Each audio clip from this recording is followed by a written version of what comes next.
This episode of Market Talk is brought to you by Growmark FS.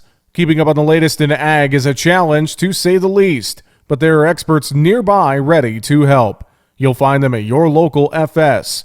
You can trust them to bring you customized agronomic grain and energy solutions born of the latest thinking. That's because FS specialists receive continuous training that keeps them current on the latest trends, practices, and technologies. So you'll get local expertise that's both exceptional and up to date. Visit fssystem.com to learn how FS is bringing you what's next. And good afternoon. Thank you for joining us here on this Monday, June 27th. It is time now for Market Talk. Great to have you with us once again. Thanks for joining us. I am your host, Jesse Allen. Find us online, markettalkag.com. That's our home on the web. Markettalkag.com is where you can find us. All of our social media links, our radio affiliates, and much more. It's all at markettalkag.com. Well, coming into a pretty big week in the trade, we have the USDA report coming up on Thursday to wrap up the month of June. We have a lot of things going on in the markets right now. And for the most part, we saw quarter wheat lower and beans higher today. So a little bit of a split in the action. We have plenty to talk about. Let's say good afternoon to our good friend John Heinberg with Total Farm Marketing. John, good afternoon to you, sir. Hope you had a great weekend, and maybe not the best way to come back on a Monday here with some of the pressure we saw in the grains, at least in corn and wheat. Yeah, it started with the weather that came in on Saturday, and, talking to a few clients in eastern Iowa, they were expecting maybe a little rain, but some of these guys picked up some pretty good totals that were really necessary. So we'll see how that, that got the sellers kind of moving, and we just continued to go ahead and re-challenge the lows from last week. Did, for the most part, hold them today. It felt like some buyers did step in down at those lows. But, not an impressive day in that corn market and that wheat market. And then you just got beans, just a little bit of bid today. You saw some movement. Crude oil was higher, helping out that oversold soybean oil market. That gave beans a little bit of a boost, but it was really trying to, struggle against the headwinds that corn and wheat were putting forward this morning or this afternoon. Well, John, overall with the weather situation, I mean, starting there, we're definitely in a weather market outside of all the other factors that are in the trade. But, we got some of those good rains, but still a lot of areas missed out over the weekend. That 6 to 10 day, 8 to 14 day forecast. I mean, there's some cooler temperatures, some more rains, but they still got to verify. So one has to wonder, what this market could look like as we get past the July 4th holiday, just with the way the weather forecast is still kind of looking right now, John. Yeah, we got to look at a couple different factors when we go into that holiday. And like you said, the forecast models got a little bit on the wetter side, at least up until the first part of, right after the 4th of July. And then we'll see what those longer range models are kind of going to show us. Again, corn's going to be made at pollination and that type of window. There is still some heat out there, but obviously we need those things to kind of verify themselves. So that, again, that brings volatility. It brings these markets moving very, very quickly. Obviously this week we got the USDA report on coming up, and we're going to see those acres and grain stocks numbers. That's the whole focus there. Then we get the 3-day weekend on top of that, so we get to digest all that after that report comes out. That's why we get that trade on Tuesday, after the 4th of July, and things can be extremely heated because we're going to watch those weather models over the 4th. We'll see what the numbers are from the USDA. Where it comes to for both corn and beans and acres as well as grain stocks. And then this market will very quickly make its move in terms of what direction it wants to go. Well, John, the corn market specifically, looking there, you and I were chatting a little bit before we went on the air, just how it probably could have been worse today. I mean, the new crop down that 20-cent range. Old crop July was only down 6 today. But overall, you look at corn. I know you mentioned to me some of the things coming out of Brazil as well, some of the shipments out of there. That could be something that's weighing on the corn market as well. So talk about what you're hearing out of South America, and then also how that correlates to what we're seeing in our trade right now. I think that's been a factor in this push lower has been what's actually happening in Brazil. First off, they had some weather issues and the crop's not as big as it was supposed to be, but it is still a record, especially based on the amount of land that they did put into production. We actually saw one analyst bump it up a little bit again today, about another 500,000 metric tons, around that 113 million metric ton level. So again, there's still a lot of product coming out there. And right now they're in the heart of harvest. Mato Grosso is about 50% harvested. That's their largest one of the largest corn producing states down there. With this break in prices, you're seeing producers pull the trigger and get things moving. There's a lot of hedge pressure, selling pressure from there coming into the marketplace. That's put a premium of the U.S. corn over the Brazilian corn. In fact, there was talk today that China picked up some Brazilian corn for the market today for export. So we'll have to see how that kind of materializes. So you put that all into play, at least right in this window, especially with all the data that's coming at us here, and that just sets us in a pretty negative market set. And right now, we don't have enough news on our side here, with just the weather the way it is and the less risky forecast to overpower what we're seeing out of South America. So that's something that's still ongoing, and that's still, I think, a big factor in this market. And that obviously still weighs in the wheat market as well, in the competing grain side of things.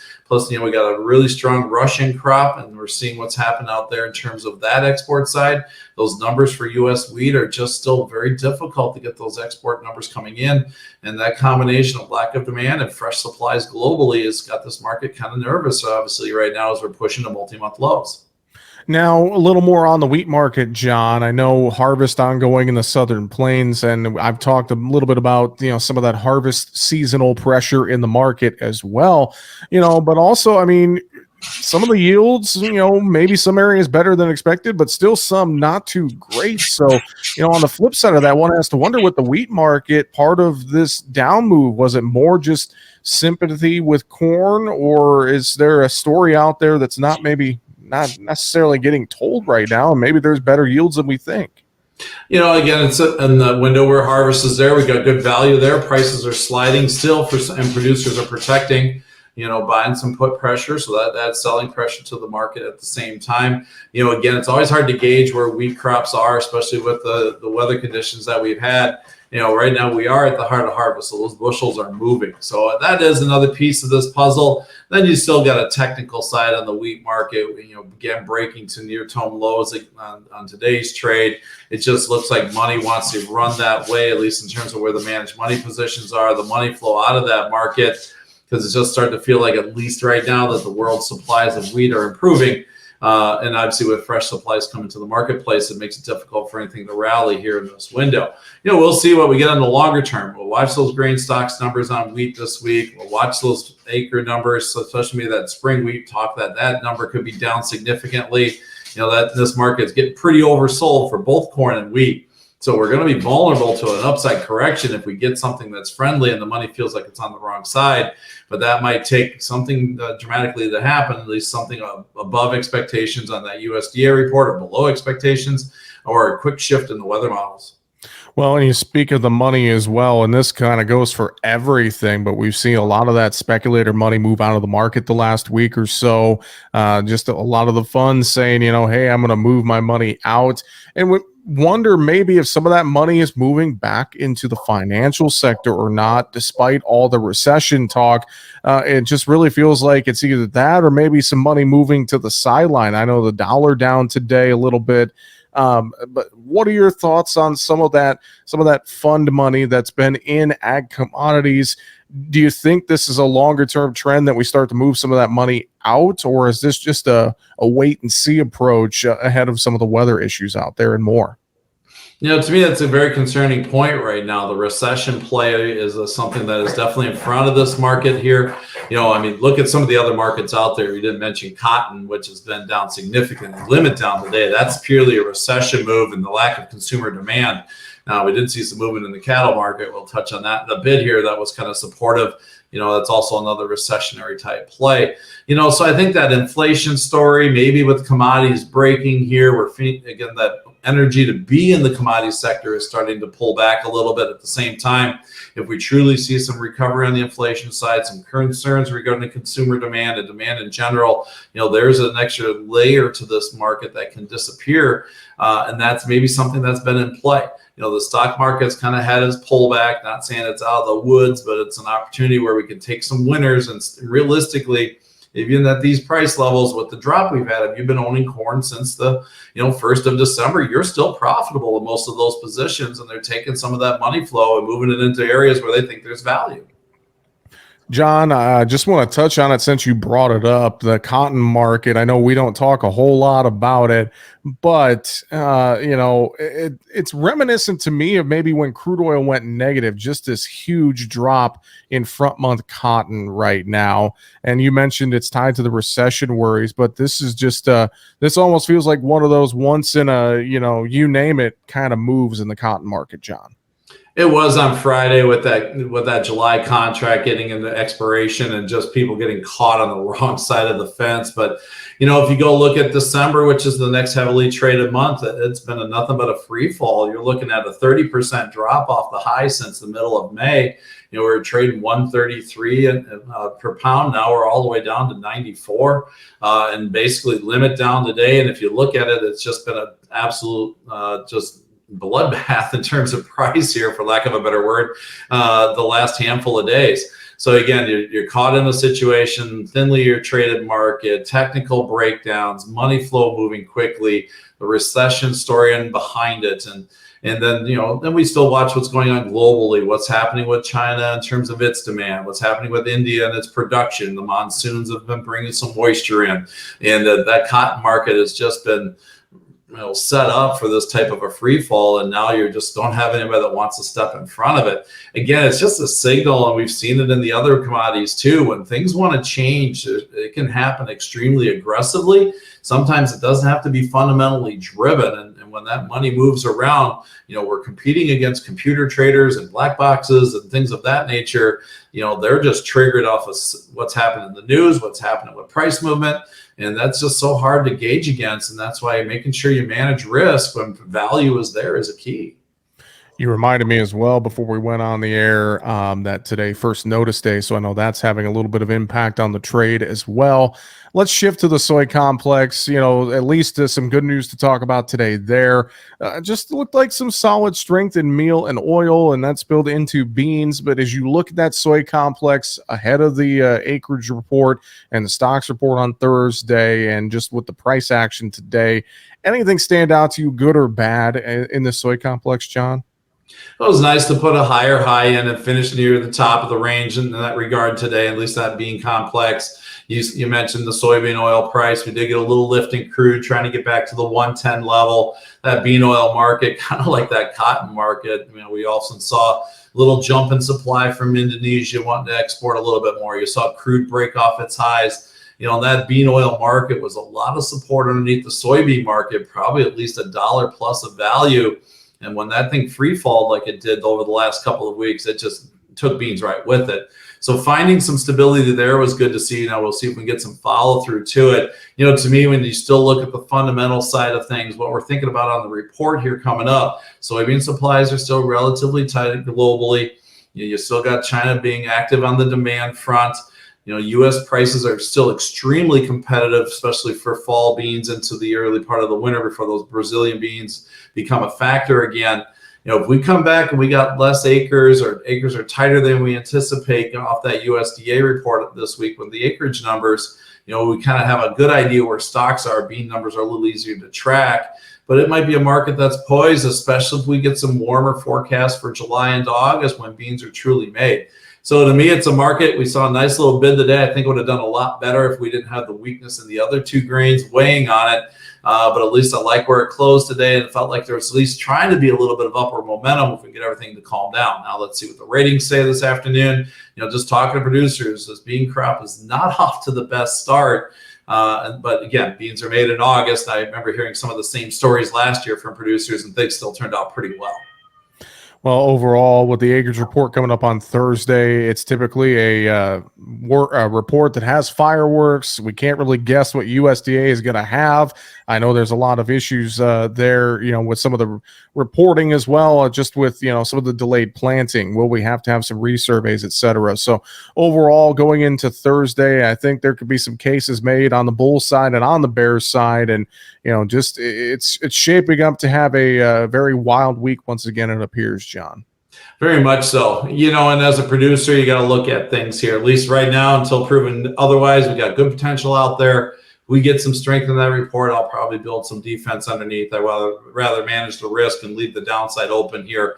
Even though we've taken a lot off the table, if things look like they're coming together and the money wants to leave, there's still room for this market to go. Don't forget, insurance value is still 590 off that February price, and we're still sitting at 650 on December corn today. So there's still some room for this thing to go down if it wanted to. So make sure you're managing that. It's hard to say go get caught up on sales, but 650 still looks pretty dang good long term. I know it's not a dollar we're higher than it was or a dollar below where we were, but you just got to make sure you're managing that risk because there's still a lot of it out there. I'd rather make sure we got a floor in and watch the market take off so I can deal with the unpriced bushels here. But again, watch those numbers. I'm really curious about the grain stock side of things. I don't think we're going to see a whole lot of movement maybe on the acres because of the weather this spring. But you look at that cash market, what's going on out there, it is definitely signaling us that something's going on, that the supply may not be there. So we'll see what happens. Do we get one of those surprise adjustments back to September where we take 200 million bushels off the pile? If that's the case, that and this with the acres where we are, where the demand where it is, you could watch this market really have some fireworks. But the key going into this report is balance. Again, I'd rather err on the side of caution, knowing that I got bushels to make sure I got priced, that I can price later. John, let's talk livestock cattle today. Some good things there. A friendly cattle on feed report on Friday. I think that maybe weighed in a little bit. And then, of course, the drop in corn price is probably going to help out feeder cattle there today. What's your thoughts with the cattle trade after Monday's action?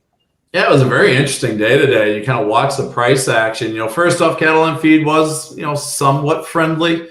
I don't know how friendly we can be when the actual cattle on feed number is still the largest in history for the time frame. So, we still got some cattle we got to work through on the front end, and we've seen weights come down. So that's helping a lot, at least in terms of the amount of production.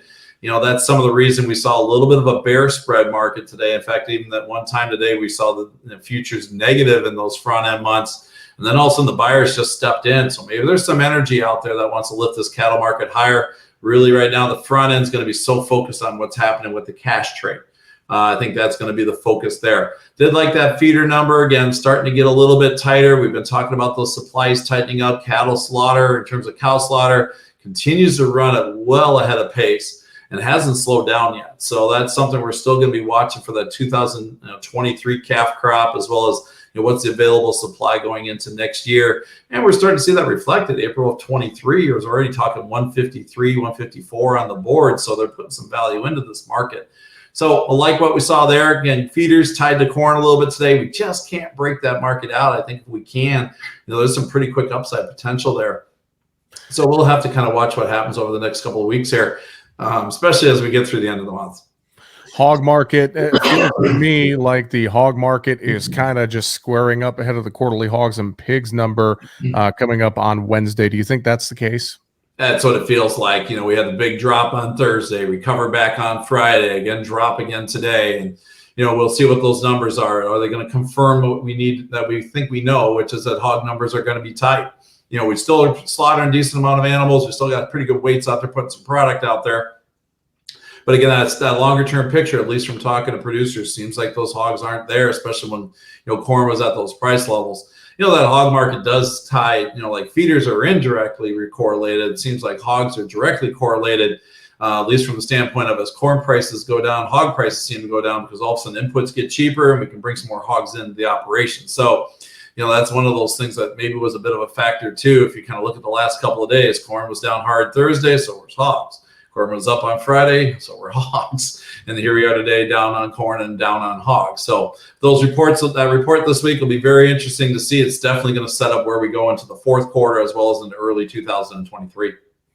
John, before we run out of time, any thoughts on the dairy market as well here today? I saw some red numbers on the screen there. Yeah, that market's gotten a little bit scary. We've seen those cheese prices just kind of roll over here in the last week or so. And we've been talking about a range-bound market, and well, guess what? We've broken through the bottom of the range. Again, another one of those recession fears, inflation plays, and prices feel like they're coming down. And, that's one of the signals that, this commodity sector could be moving that way. So break of that 23.50, now we're a whole buck below it on the July contract. That's even with production still being pretty tight, globally as well as here in the United States. Saw that milk production report. So a little bit cautious that we got some more room to go. I hope producers have been getting some things put together on the defensive side. Like I've said before, when we get trading sideways, as long as we basically did it through mid-February all the way up until about a week ago, that bring some energy. And when this thing breaks one way or another, it can really move just because the money wants to push it and the trend pushes it that way. And again, when you got markets are thinly traded like milk is, it can be really susceptible to a hard push just on the technical side and the money flow side. Well, John, great stuff as always. Busy week ahead. If producers need some advice, I know they can reach out to you and the team there at Total Farm Marketing very easily with a phone call or looking on the website, can't they? Yeah, give me a call, 800-334-9779. Shoot me an email at jonh@totalfarmmarketing.com. And again, don't forget about that website, totalfarmmarketing.com. We got a webinar set up here for that crop production, or excuse me, that crop acres numbers and grain stocks numbers this week. Again, producers just need to go to the website, sign up, and get that information. It's going to be very key, I think, going forward. Is going to be just knowledge and knowing what's going on in these markets and what those fundamentals are. Well, with that, we appreciate the time as always. John Heinberg with Total Farm Marketing. Thanks so much, sir. Have a great rest of your week, and we'll talk to you. We won't talk to you on the 4th with the holidays, so we'll talk to you in 2 weeks, John. Sounds good. Have a good 4th of July, everybody. And again, be safe and stay on top of your marketing game. John Heinberg with Total Farm Marketing. That's going to do it for the show on this Monday, June 27th. Find us online, markettalkag.com. I'm Jesse Allen. Have a great afternoon.